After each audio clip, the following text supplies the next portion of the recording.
Y la Gestalt, si hay que hablar en algún sentido profundo y sintético de lo que es, yo diría que es básicamente una polaridad que habla de contacto y de retirada.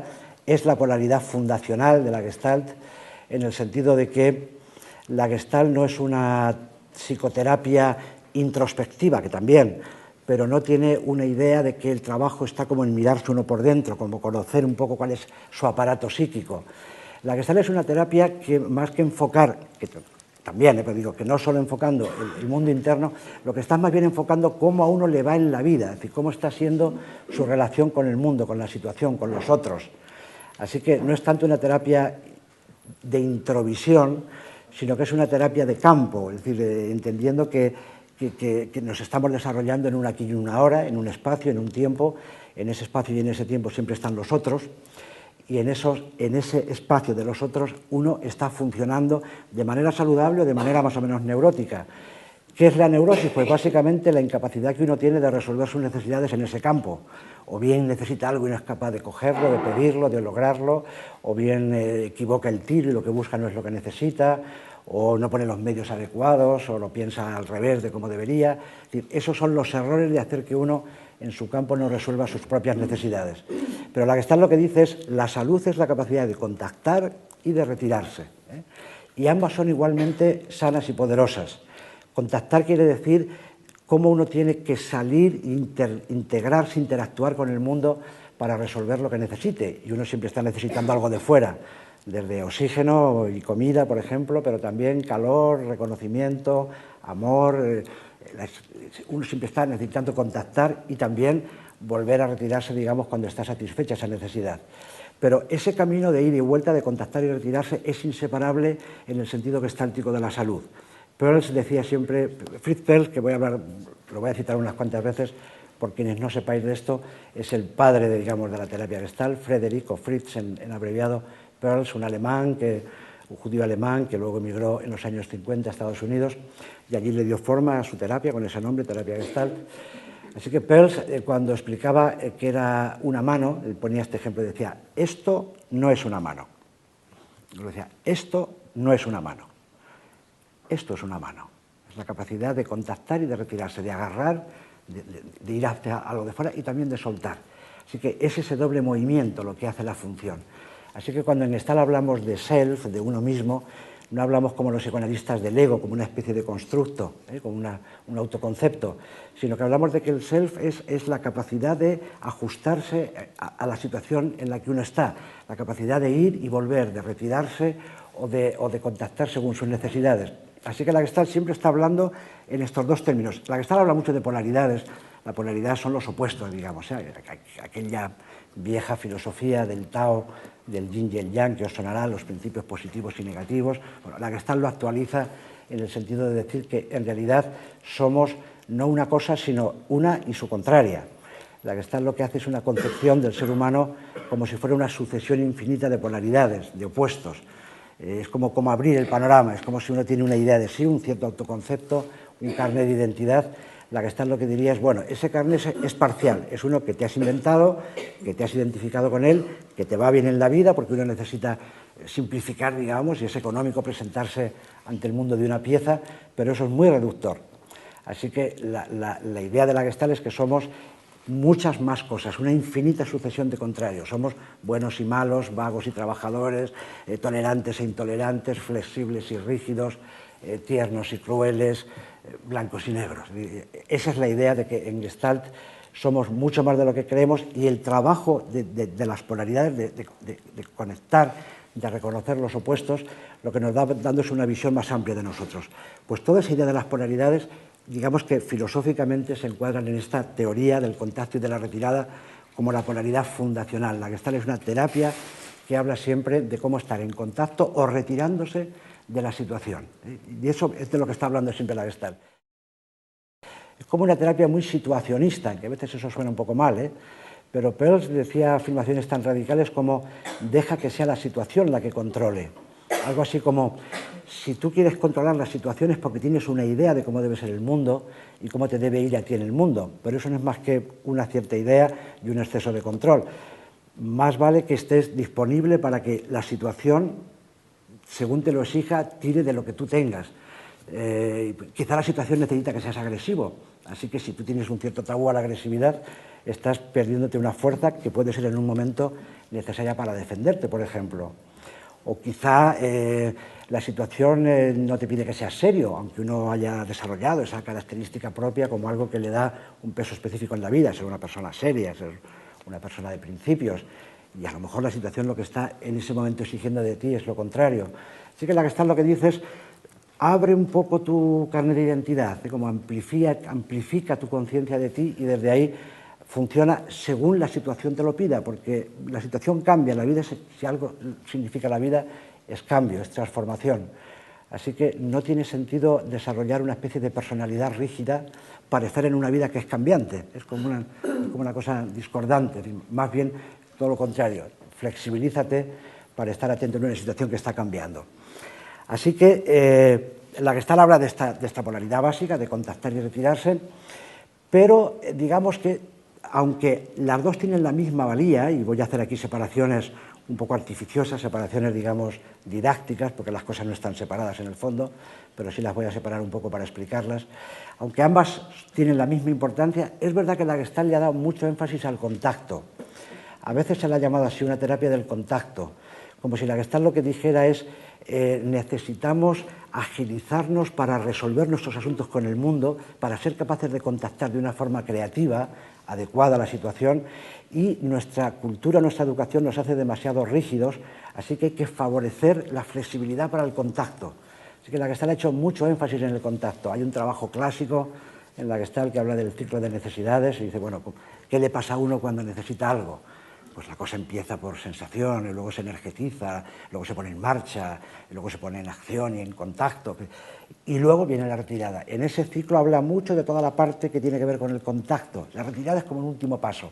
Así que la retirada siempre queda en Gestalt un poquito menos considerada que el contacto. Se le da mucha importancia, seguramente porque en nuestra cultura el contacto sea un camino hacia la salud, sea un proceso que yo lo pongo por ahí como un proceso de salud, en el sentido de que tiene que ver cómo desarrollamos nuestra propia capacidad de estar intensamente vivos en la situación, cómo somos capaces de desarrollar nuestra capacidad de contactar con nuestras emociones, con lo que está pasando, y desde ahí la Gestalt hace mucho énfasis en, a ver, si te está costando relacionarte con una situación informal porque tienes una educación de principios muy rígidos, eso es un mecanismo de defensa que te hace que no entiendas la situación. Así que flexibilízate, favorece el contacto con esa situación, desarrolla una parte tuya más fluida para manejarte mejor. Y toda la terapia tiene mucho de trabajo en ese sentido. Hay una muy buena parte del trabajo gestáltico que son técnicas de expresividad, son técnicas teatrales, son técnicas a favor de ir ganando más expresividad, como desarrollar una cierta capacidad teatral, la capacidad de jugar distintos roles, de ser distintos personajes, de echar mano de distintas instancias internas, porque de todo tenemos, aunque unas cosas sean más reconocidas que otras. Así que pareciera que la Gestalt ha hecho un proceso que tiene que ver como apuntar que la salud va por el contacto, y en buena parte es verdad, y en buena parte además porque Fritz Perls era un hombre de mucho énfasis en el contacto, aunque él era más bien un tanto misántropo y le gustaba mucho la retirada, pero sí que acentuaba el trabajo como en el contacto. Hay que estar presentes en lo que está pasando, y si estás dormido te despierto, y si no estás en contacto con lo que te pasa, hago lo que sea para ponerte en contacto con lo que te pasa. Algo así como contacta contigo y contacta conmigo. Hagamos de este encuentro algo creativo, algo nuevo, algo que no va a volver a pasar y que esté vivo, que sea vital. Es como una especie de doctrina del estate despierto. En el fondo hay mucho de budismo en este sentido de estar despierto y de estar atento. Pero bueno, no entremos ahora con eso. Así que hay mucho énfasis en el contacto como si eso fuera la salud. Y es verdad que tiene que ver con la salud. Es como que en realidad muchos de los males del alma tienen que ver de qué manera uno no está en acuerdo consigo, de qué manera no juega a sus necesidades, de qué manera no se arriesga a salir al mundo y a ponerse en juego con lo que le pasa. Pero está enfrente la otra, que es la parte de la retirada, que en el fondo es un trabajo más hacia el ayuno, un poco más un trabajo hacia el vacío. Así que eso sí que se parece más, no tanto a la salud, sino a lo que vamos a llamar las vías psicoespirituales. Hay mucha gente que que no, tampoco ve muy de acuerdo que la terapia tenga nada que ver con la espiritualidad, pero yo creo que, como decía antes, que es el camino laico, es la nueva espiritualidad, lo que durante muchos años enseñaron las religiones, que era el examen de conciencia, el desarrollo de la virtud, una especie de conocimiento de lo que le pasa a uno por dentro. Hoy día lo está haciendo la psicoterapia. Así que hay todo ese sentido psicoespiritual que tiene que ver con la terapia, pero que ahí estaría más en el aspecto de la retirada, como un trabajo que no va tanto a los males de lo que me pasan, sino a la esencia del alma. Es un camino distinto. Vamos a ver que están unidos, pero de momento los vamos a ir separando como para poder ir entendiendo por qué la Gestalt participa tanto de estos dos aspectos, de lo creativo y de lo artístico. Siguiendo con esto, con este ciclo, lo siguiente que he puesto ahí es cómo entender un poco cuál es el sustrato filosófico donde se está apoyando esto. Y el sustrato filosófico es Nietzsche. Nietzsche es el padre de toda la filosofía del siglo XX, y Nietzsche fue el que, digamos, recuperó esta idea de lo apolíneo y de lo dionisíaco, recuperó estas dos funciones dentro del pensamiento griego, sobre todo el redescubrimiento de lo dionisíaco. Digamos que los griegos tuvieron la grandeza de a la locura y a la ebriedad ponerle el nombre de un dios, que es Dionisio. Dionisio es el dios del caos, es el dios de la locura, digamos, y Apolo es el dios de la virtud, del canon, de la perfección, del trabajo de la disciplina, digamos, ¿no? Así que Dionisios y Apolo, como son dos figuras que en la cultura griega eran exactamente esta polaridad, tienen que ver también con el contacto con la retirada, lo iremos viendo en fases sucesivas, pero un poco volviendo a Nietzsche, que es el que en El origen de la tragedia, uno de sus primeros libros, habló más claramente de ello. Nietzsche dice que Dionisios es la dimensión arcaica, o sea, lo arquetípico, lo simbólico de la cultura. Es decir, Dionisio significa todo aquello que ha olvidado, digamos, la lógica, el pensamiento socrático, el pensamiento racional.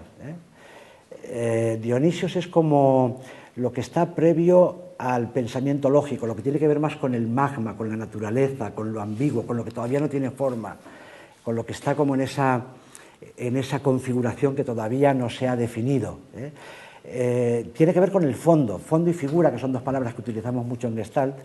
Dionisios tendría que ver con el fondo porque todavía no está definido lo individual, es como una cosa que está al fondo, diluida. La figura tiene que ver más con lo personal, como con lo que sale del fondo y emerge y toma de pronto el foco. Pero Dionisio tiene que ver más con ese fondo de la naturaleza. Dionisios comparte un poco ese principio de la naturaleza, de lo creativo y de lo destructivo. Dionisio es un dios ambivalente y ambiguo porque es tanto el dios de la creación permanente, la naturaleza que no para de crear, como de la destrucción y de la crueldad, porque es el dios de la naturaleza también. Y la naturaleza no tiene moral, es decir, un tsunami no es inmoral, aunque sea una desgracia, aunque nos parezca incluso que sea un castigo de los dioses, si es que le damos a la naturaleza ese sentido, pero no es porque lo tenga. La naturaleza no tiene, digamos, moral. Así que Dionisios tiene todo esto que ver con la naturaleza como fondo. Es como lo que hay previo a que la persona se individualice. Y eso tiene que ver con el caos, tiene que ver con la locura, tiene que ver con los impulsos, tiene que ver con el desorden, tiene que ver con la sombra. Entonces, en toda la tradición occidental ha hecho mucho énfasis en que la terapia tiene que ir hacia el lado de la luz, hacia el lado del darse cuenta, del conocimiento, de lo consciente. Pero menos mal que a través de Freud también hemos sabido que el otro 50% que nos compone es sombra, es inconsciente, está en un fondo que no conocemos. Bueno, pues en la Gestalt, que también tiene esta deuda con Nietzsche, podríamos decir que esta fase que tiene que ver con el contacto, esta columna que tiene que ver con la vía del impulso, eso es básicamente su sustrato dionisíaco. Peirce no sé si leyó a Nietzsche, porque no era un hombre de muchas lecturas, aunque tuvo una influencia muy significativa, que luego lo hablaré, Salomón Friedlander, un filósofo de su época que era un neo-nietzscheano, así que es muy posible que a través de él conociera a Nietzsche, pero Nietzsche estaba en la cultura alemana de los años 20, estaba nutriendo toda la cultura alemana de esa época, así que de una forma o de otra estaba flotando en el ambiente y desde ahí había influido en Freud en algún sentido y estaba influyendo en la Gestalt. Estaba influyendo en la Gestalt porque yo creo que Fritz le dio mucha importancia a darle legitimidad a lo que puede parecer loco, pero que solo si se le da el permiso de ser puede transfigurarse en otra cosa. Así que eso tiene que ver con una especie como de despenalización del impulso, que es básicamente la tradición dionisíaca. La tradición dionisíaca era emborrachémonos, perdamos la conciencia para que salga una animalidad que está en orden con la naturaleza. Y en la medida en que eso sale, se ordena de una manera no racional, pero se ordena con la naturaleza. Así que también la Gestalt tiene como esa fe en que el impulso, lo loco, lo desordenado, es como tiene una función en sí misma, por más que no siempre la logremos identificar y le logremos poner el nombre. Para poner el nombre está Apolo enfrente, porque Dionisios es una experiencia. Apolo es ponerle el nombre a la experiencia. Apolo tiene que ver más con, decía Nietzsche exactamente, que los griegos arcaicos experimentaron el horror de la existencia y la transformaron mediante los dioses del panteón olímpico en una cultura apolínea, en una cultura de la bella apariencia, de la forma o de la figura. Así que lo apolíneo es la expresión de lo dionisíaco, es la figura que le da nombre, que codifica lo que es una experiencia que no tiene nombre. La experiencia dionisíaca es demasiado desordenada, tiene que ver con lo inconsciente, con el impulso, con lo que todavía no tiene forma, digamos, ¿no? Así que tan importante es entregarse a ese impulso como en otro momento, y eso es el componente apolíneo, lo que está enfrente, como ponerle a eso lucidez, digamos, ¿eh? En un lado hay impulso, en otro lado hay lucidez, y esas dos son en realidad las dos manos de la Gestalt, que luego hablaré de ellas. Pero siguiendo un poquito más con esto, con lo dionisíaco y lo apolíneo,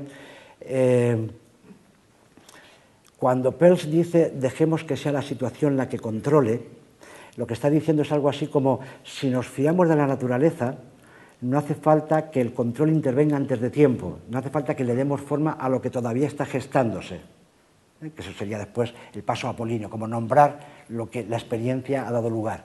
Pero cuando está en curso la experiencia no tiene nombre, simplemente está en curso. En la medida en que lo nombramos la paralizamos, la interrumpimos, como si la disecáramos antes de que sea.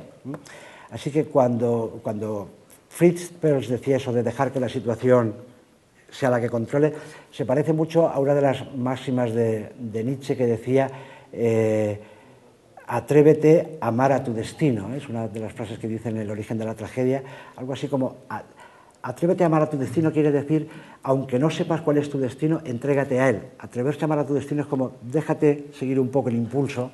O una frase que dice muy al final de su vida Nietzsche en el Ecce Homo, que fue el último libro que escribió antes de su quiebra psíquica, antes de enfermarse, y así estuvo enfermo los últimos 10 años de su vida, pero el último que escribió en Ecce Homo, Nietzsche acaba diciendo hay que estar a la altura del azar, y que tiene que ver con esto mismo, con como entrégate a la situación, como deja que la situación vaya tomando forma, y precisamente ahí vas a encontrar aquello que necesitas y que no siempre uno sabe lo que es, ¿no? Así que en este cambio, en este juego entre lo que empezamos hablando como contacto y retirada, y que ahora estamos viendo el sustrato que tiene detrás filosófico, que tiene que ver con Dionisios o con Apolo,